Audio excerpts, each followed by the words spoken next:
Cholesterol जब किसी को भी होता है तो दिमाग में बस यही चार सवाल आते हैं। कोलेस्ट्रॉल क्या है? क्या हम अपनी आर्टरीज में मौजूद कोलेस्ट्रॉल को पिघला सकते हैं? एथेरोस्क्लेरोसिस क्या है? कोलेस्ट्रॉल को कम और कंट्रोल कैसे कर सकते हैं? तो आइए बात करते हैं। कोलेस्ट्रॉल क्या है? कोलेस्ट्रॉल एक मोम जैसा पदार्थ शरीर की कोशिकाओं के निर्माण और विटामिन के उत्पादन के लिए आवश्यक है। यह तेल और पशु आधारित खाद्य पदार्थों से आता है, जिनमें मांस और डेयरी उत्पादों से सैचुरेटेड और ट्रांस फैट शामिल है। यह तेल और वसा जब आप खाते हैं तो आपका शरीर उसे भोजन के रूप में भिन्न करता है ताकि इसे ऊर्जा के लिए इस्तेमाल किया जा सके। दो प्रकार के लिपोप्रोटीन कोलेस्ट्रॉल होते हैं। कम घनत्व वाले लिपोप्रोटीन जिसे एलडीएल कोलेस्ट्रॉल कहा जाता है, और दूसरा होता है उच्च घनत्व वाला लिपोप्रोटीन जिसे हम एचडीएल कोलेस्ट्रॉल बोलते हैं। एलडीएल कोलेस्ट्रॉल एक प्रकार का खराब कोलेस्ट्रॉल हृदय से रक्त वाहिकाओं में फैटी बिल्डअप में योगदान देता है, जिससे दिल का दौरा, स्ट्रोक और पीएडी का खतरा बढ़ जाता है।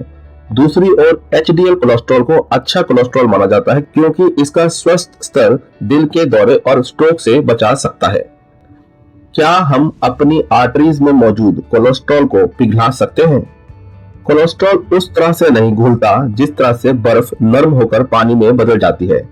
किसी भी मामले में उच्च तापमान वास्तव में शरीर के भीतर कोलेस्ट्रॉल को प्रभावित कर सकता है। उदाहरण के लिए, जब खाना पकाने के दौरान अधिक गर्मी या शरीर में जलन जैसे कारकों के कारण कोलेस्ट्रॉल का ऑक्सीकरण हो जाता है, तो ये आपूर्ति मार्गों में प्लाक के जमाव में योगदान कर सकता है, जिससे एथेरोस्क्लेरोसिस और अन्य हृदय संबंधी समस्याएं हो सकती हैं। कैलोरी गिनने, व्यायाम करने और दवा के माध्यम से कोलेस्ट्रॉल के स्तर को कम करने से इन खतरों को कम करने में सहायता मिल सकती है। एथेरोस्क्लेरोसिस क्या है? एथेरोस्क्लेरोसिस एक स्थिति है जहां धमनियां, आर्टरीज प्लाक के निर्माण से नैरोड और कठोर हो जाती हैं। प्लाक कोलेस्ट्रॉल, वसा, सेलुलर वेस्ट प्रोडक्ट्स, कैल्शियम और फाइब्रिक एक धक्का जमाने वाला पदार्थ से बना है जो आर्टरीज के दीवारों पर जमा हो जाता है। यह निर्माण समय के साथ अंगों और टिश्यूज में रक्त के प्रवाह को रोक सकता है, जिससे कोरोनरी आर्टरी डिजीज, दिल का दौरा, स्ट्रोक या पेरिफेरल आर्टरी डिजीज जैसे कई हृदय संबंधित समस्याएं हो सकती हैं। उच्च कोलेस्ट्रॉल, उच्च रक्तचाप, धूम्रपान, मधुमेह, मोटापा और गतिहीन जीवन शैली सब एथेरोस्क्लेरोसिस को प्रभावित करते हैं। कोलेस्ट्रॉल को कम और कंट्रोल कैसे कर सकते हैं? कुछ जीवन शैली में बदलाव और रणनीतियों के बारे में मैं बात करूंगा, जिससे आप अपना एलडीएल कोलेस्ट्रॉल यानी कि खराब वाला कोलेस्ट्रॉल को कम और कंट्रोल कर सकते हैं। डाइटरी चेंजेस, आहार परिवर्तन, reduce saturated and trans fat, संतृप्त और ट्रांस वसा कम करें। रेड मीट के साथ साथ प्रोसेस्ड मीट, फैट मीट और फ्रोजन मीट के डिफरेंट प्रोडक्ट्स का सेवन भी कम करें, क्योंकि इन खाद्य पदार्थों में अक्सर कोलेस्ट्रॉल की मात्रा अधिक होती है। कम वसा या वसा रहित डेयरी पर स्विच करें। पूर्ण वसा वाले डेयरी उत्पाद के बजाय कम वसा या वसा रहित डेयरी उत्पाद चुनें, जैसे मलाई रहित दूध, कम वसा वाला दही और कम वसा वाला पनीर। हेल्दी खाना पकाने के तरीकों का उपयोग करें। मक्खन में खाद्य पदार्थों को तलने के बजाय ग्रिलिंग, बेकिंग, स्टीमिंग या जैतून या कनोला तेल जैसे हृदय स्वस्थ तेलों की थोड़ी मात्रा के साथ भूनने जैसे स्वास्थ्यवर्धक खाना पकाने के तरीकों को चुनें। खाद्य लेबल पढ़ें। ट्रांस फैट और सैचुरेटेड फैट सामग्री के लिए पैक किए गए खाद्य पदार्थों पर पोषण लेबल की जांच करें। ट्रांस फैट यानी वसा से बचें। ट्रांस फैट अक्सर कुकीज, केक, तले हुए खाद्य पदार्थों जैसे प्रोसेस्ड खाद्य पदार्थों में पाया जाते हैं। पौधे आधारित खाद्य पदार्थ बढ़ाएं। अपने आहार में अधिक पौधे आधारित खाद्य पदार्थ शामिल करें, जैसे कि फल, सब्जियां, साबुत अनाज, मटर, सेब, दाल, नट्स और बीज भी। इन खाद्य पदार्थों में स्वाभाविक रूप से वसा की मात्रा कम होती है और ये फाइबर, विटामिन, मिनरल्स और शरीर को ठीक करने वाले रसायन प्रदान करते हैं जो हृदय स्वास्थ्य का समर्थन करते हैं। दूसरा आहार परिवर्तन जो हमें करना चाहिए वो है इंक्रीज सॉल्युबल फाइबर। घुलनशील फाइबर को बढ़ाएं। फाइबर का सेवन बढ़ाना एलडीएल कोलेस्ट्रॉल के स्तर को कम करने में मदद करने का एक प्रभावशाली तरीका है। फाइबर कोलेस्ट्रॉल कणों से जुड़कर उन्हें रक्त प्रवाह में अवशोषित यानी कि एब्जॉर्ब होने से पहले शरीर से निकालने का काम करता है। अधिक फल और सब्जियां खाएं। फाइबर युक्त खाद्य पदार्थों में फल और सब्जियां शामिल हैं। पूरे दिन अपने भोजन में विभिन्न प्रकार के फलों और सब्जियों को शामिल करने का लक्ष्य रखें। उच्च फाइबर वाले फलों में सेब, संतरे, चेरी और नाशपाती शामिल हैं, जबकि ब्रोकली, गाजर, ब्रसेल्स स्प्राउट्स और शकरकंद सब्जियों के लिए आदर्श विकल्प है। साबुत अनाज चुनें। अपने फाइबर सेवन को बढ़ावा देने के लिए उच्च गुणवत्ता वाले अनाज को साबुत अनाज से बदलें। साबुत अनाज जैसे जई, क्विनोआ, ब्राउन चावल और साबुत गेहूं में अधिक फाइबर होता है। फलियां भी शामिल करें। बीन्स, दाल, छोले और मटर फाइबर और प्रोटीन के समृद्ध स्रोत हैं। इन्हें सूप, सलाद और अपने स्टू में जोड़ें और व्यंजनों में मांस के विकल्प के रूप में उपयोग करें। मेवे और बीज। मेवे और बीज न केवल हेल्दी फैट यानी कि स्वस्थ वसा और प्रोटीन से भरपूर होते हैं, बल्कि इनमें फाइबर भी होता है। अलसी और चिया बीज शामिल करें। अलसी और चिया बीज फाइबर, ओमेगा 3 फैटी एसिड और एंटीऑक्सीडेंट से भरपूर होते हैं। हाइड्रेट रहें। कब्ज से बचने और अच्छे पाचन में सहायता के लिए अपने फाइबर का सेवन बढ़ाते हुए खूब पानी पिएं। तीसरा आहार परिवर्तन जो हमें करना चाहिए वो है ईट हेल्दी फैट। स्वस्थ वसा खाएं। स्वस्थ वसा खाने से एचडीएल उच्च घनत्व वाला लिपोप्रोटीन के स्तर में वृद्धि और एलडीएल कम घनत्व वाला लिपोप्रोटीन के स्तर में कमी से आपके कोलेस्ट्रॉल प्रोफाइल में सुधार करने में मदद मिल सकती है। अनसैचुरेटेड वसा चुनें। अनसैचुरेटेड वसा में उच्च खाद्य पदार्थ शामिल करें, जिन्हें मोनो अनसैचुरेटेड और पॉली अनसैचुरेटेड वसा के रूप में क्लासिफाइड किया जाता है। जैतून के तेल का उपयोग करें। खाना पकाने और सलाद ड्रेसिंग के लिए मक्खन, मार्जरीन या अन्य खाना पकाने के तेलों के बजाय जैतून का तेल का उपयोग करें। जैतून के तेल में मोनो अनसैचुरेटेड वसा और एंटीऑक्सीडेंट प्रचुर मात्रा में होते हैं, जो हृदय स्वास्थ्य में सुधार कर सकते हैं। एवोकाडो जोड़ें। एवोकाडो में मोनो अनसैचुरेटेड वसा, फाइबर, पोटेशियम और एंटीऑक्सीडेंट उच्च मात्रा में होते हैं। नट बटर शामिल करें। मूंगफली, बादाम, काजू या अन्य मेवों से बने प्राकृतिक नट बटर चुनें, जिनमें कोई अतिरिक्त चीनी या हाइड्रोजनीकृत तेल शामिल नहीं है।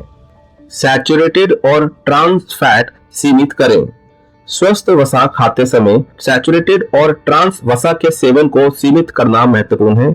ये वसा मांस के वसा युक्त टुकड़ों, पूर्ण वसा वाले डेयरी उत्पादों, प्रोसेस्ड भोजन, तले हुए खाद्य पदार्थों और हाइड्रोजनीकृत तेल वाले पके हुए सामानों में पाए जाते हैं। चौथा आहार परिवर्तन जो हमें करना चाहिए वो है consume omega 3 fatty acids. Omega 3 fatty acid का सेवन करें। ओमेगा 3 फैटी एसिड का सेवन एलडीएल कम घनत्व वाले लिपोप्रोटीन कोलेस्ट्रॉल के स्तर को कम करने और हृदय रोग के खतरे को कम करने के लिए फायदेमंद है। चिया का बीज और फ्लैक्स सीड को अपने आहार में शामिल करें। अखरोट को शामिल करें।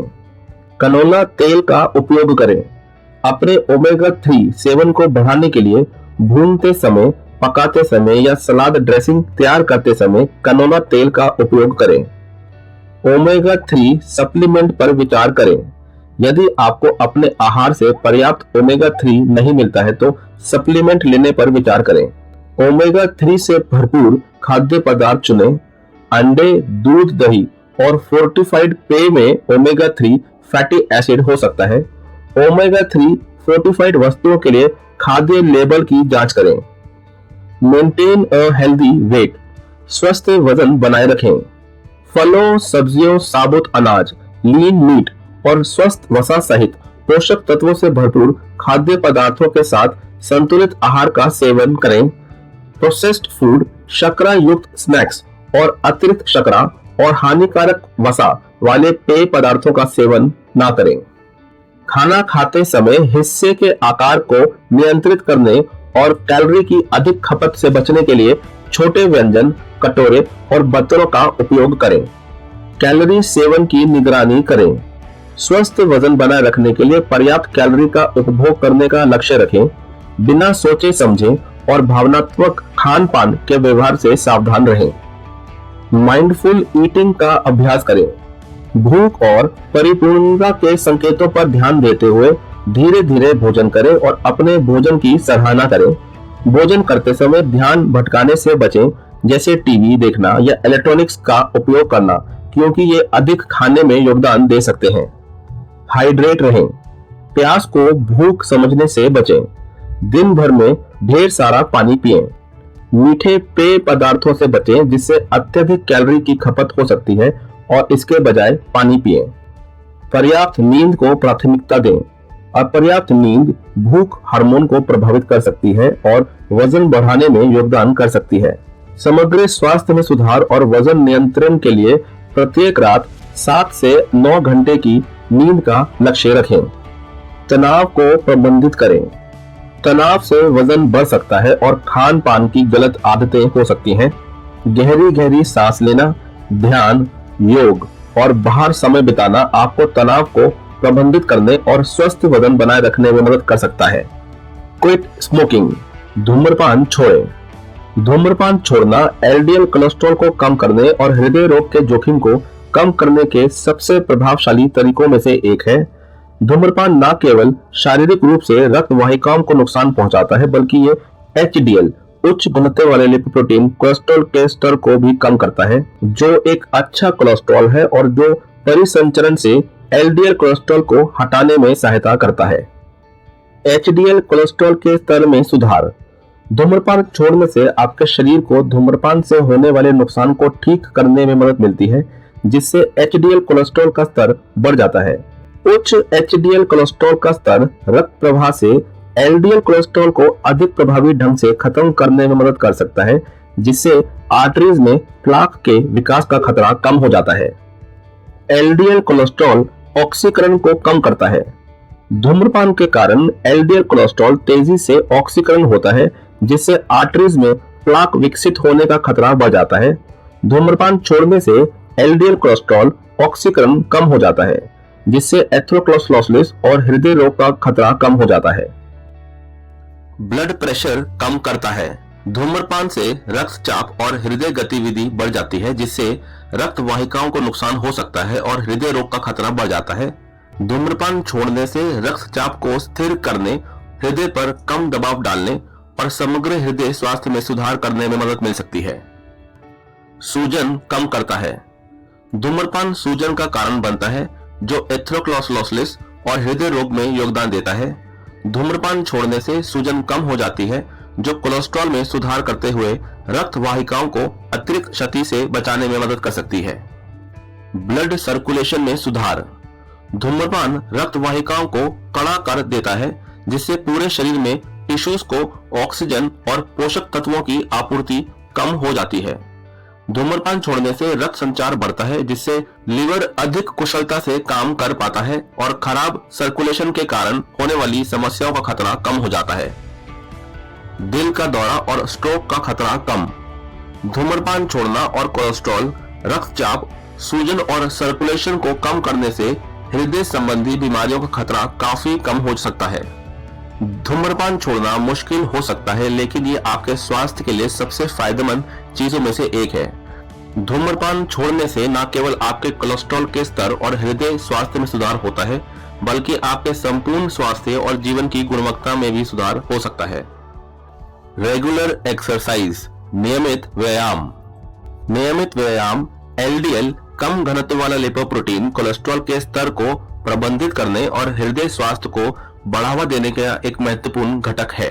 नियमित शारीरिक व्यायाम एचडीएल उच्च घनत्व वाला लिपोप्रोटीन कोलेस्ट्रॉल को बढ़ा सकता है, जिसे अच्छा कोलेस्ट्रॉल भी कहा जाता है। एचडीएल कोलेस्ट्रॉल का उच्च स्तर सर्कुलेशन से एलडीएल कोलेस्ट्रॉल को खत्म करने में मदद करता है, जिससे आर्टेरियल प्लाक के विकास का खतरा कम हो जाता है। व्यायाम कैलोरी जलाकर और मांसपेशियों को बढ़ाकर वजन घटाने या रखरखाव को बढ़ावा देता है। अधिक वजन या मोटापा होने से उच्च एलडीएल कोलेस्ट्रॉल स्तर और हृदय रोग का खतरा बढ़ जाता है। इसलिए व्यायाम के माध्यम से वजन प्रबंधन हृदय स्वास्थ्य के लिए आवश्यक है।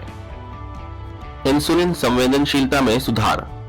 व्यायाम कोशिकाओं को इंसुलिन पर प्रतिक्रिया करने और रक्त शर्करा के स्तर को प्रबंधित करने में मदद करता है।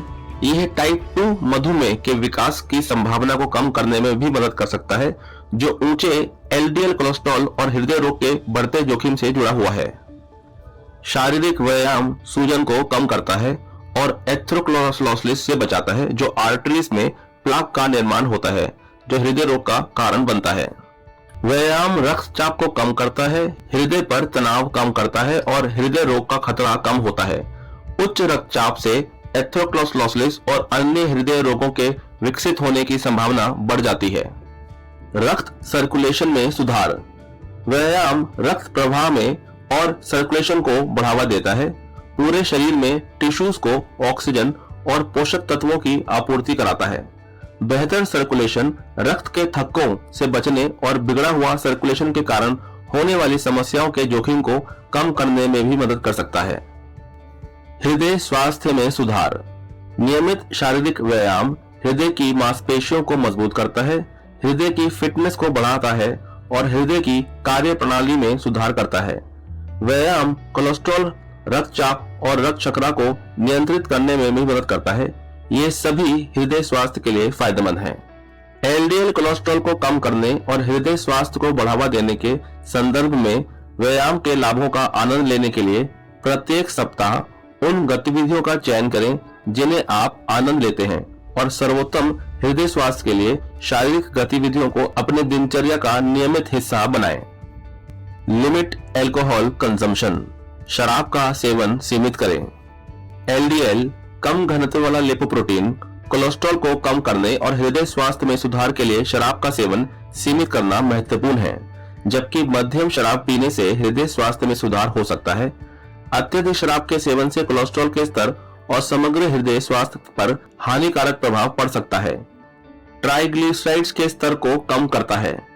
अत्यधिक शराब के सेवन से रक्त में ट्राइग्लिसराइड्स का स्तर बढ़ता है। यह एक प्रकार का फैट है जो उच्च एलडीएल कोलेस्ट्रॉल से जुड़ा होता है और हृदय रोग का खतरा इससे बढ़ जाता है। शराब का सेवन सीमित करने से ट्राइग्लिसराइड्स को कम करने और कुल कोलेस्ट्रॉल प्रोफाइल में सुधार करने में भी मदद मिल सकती है। रक्तचाप कम करता है। अत्यधिक शराब के सेवन से रक्तचाप का स्तर बढ़ सकता है। उच्च रक्तचाप हृदय रोग के लिए एक जोखिम कारक है और एथेरोस्क्लेरोसिस के गठन का कारण बन सकता है, जो आर्टरीज में प्लाक का संचय है। शराब का सेवन सीमित करने से रक्तचाप को नियंत्रित करने और हृदय रोग के जोखिम को कम करने में भी मदद मिल सकती है। लिवर के कार्य में सुधार। अत्यधिक शराब का सेवन लिवर को नुकसान पहुंचा सकता है, जिससे कोलेस्ट्रॉल और लिपिड को प्रोसेस करने की इसकी क्षमता खराब हो सकती है। शराब का सेवन सीमित करने से आपके लिवर की कार्य प्रणाली को सुरक्षित रखने और स्वस्थ कोलेस्ट्रॉल मेटाबॉलिज्म को बनाए रखने में भी मदद मिल सकती है। वजन बढ़ने से रोकता है। अत्यधिक शराब के सेवन से इसकी उच्च कैलोरी सामग्री के कारण वजन बढ़ सकता है। अधिक वजन या मोटापा होने से उच्च एलडीएल कोलेस्ट्रॉल होने और हृदय रोग विकसित होने की संभावना बढ़ सकती है। शराब का सेवन सीमित करने से आपको वजन बढ़ने से बचने और स्वस्थ वजन बनाए रखने में भी मदद मिल सकती है, जो हृदय स्वास्थ्य के लिए आवश्यक है। शराब का सेवन सीमित करने से कोलेस्ट्रॉल और हृदय स्वास्थ्य के अलावा भी लाभ होते हैं। ये नींद की गुणवत्ता को बढ़ा सकता है, कुछ घातक बीमारियों के जोखिम को कम कर सकता है और लिवर रोग और अन्य शराब से संबंधित स्वास्थ्य समस्याओं को रोक सकता है। यदि आप शराब का सेवन करना पसंद करते हैं तो इसे सीमित मात्रा में करें और कोलेस्ट्रॉल और समग्र स्वास्थ्य पर हानिकारक प्रभाव को कम करने के लिए हिस्से के आकार पर ध्यान दें। रेगुलर मॉनिटरिंग, नियमित निगरानी। कोलेस्ट्रॉल कम करने और हृदय रोग के जोखिम को कम करने में जीवन शैली में बदलाव और दवाओं की प्रभावशीलता का मूल्यांकन करने के लिए एलडीएल यानी कि कम घनत्व वाले लिपोप्रोटीन कोलेस्ट्रॉल के स्तर की नियमित निगरानी महत्वपूर्ण है। एलडीएल कोलेस्ट्रॉल के स्तर की निगरानी से हृदय रोग के उच्च जोखिम वाले रोगियों की पहचान करने में मदद मिल सकती है।